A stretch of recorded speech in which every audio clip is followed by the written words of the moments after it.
ആരുമില്ല. ശാന്തി തേടിപ്പോകുന്നവരുടെ കാൽപ്പാടുകൾ കൂടി കാറ്റു തുടച്ചു മാറ്റി. എങ്ങനെ പരിചരിക്കണമെന്നറിയാതെ അമ്പരന്നിരിക്കുന്ന ഭീമന്റെ മുഖത്തേക്ക് അവൾ നോക്കി.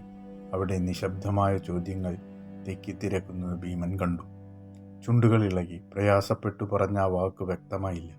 നന്ദിയാണോ, പ്രാർത്ഥനയാണോ, ക്ഷമാപണമാണോ എന്നറിയാൻ ഭീമൻ വെമ്പി. അതോ പോയവർക്കൊരു ശാപമാണോ? ഇനിയും ചുണ്ടുകൾ ഇളകുന്നതും നോക്കി ഭീമൻ കാത്തിരുന്നു.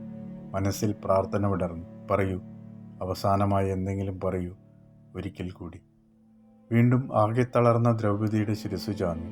അകലെ മുന്നിലെവിടെയോ യുധിഷ്ഠിരനെ സ്വീകരിക്കാൻ വരുന്ന സ്വർഗത്തേരിൻ്റെ ചക്രങ്ങളുടെ ശബ്ദം കേൾക്കുന്നുണ്ടോ? അകലെ അകലെ എവിടെയോ നിന്ന്. കേൾക്കുന്നത് വളരെ പിന്നിലെങ്ങോ ആണ്. പിന്നിട്ട രാജാങ്കണങ്ങളിൽ നിന്ന്, വനവീഥികളിൽ നിന്ന്, രണഭൂമിയിൽ നിന്ന്. ഭീമൻ വിഷാദത്തോടെ അവൾ കണ്ണു തുറക്കുന്നത് കാത്ത് അവളെ തന്നെ നോക്കിയിരുന്നു. പിന്നെ മന്ദഹസിച്ചു.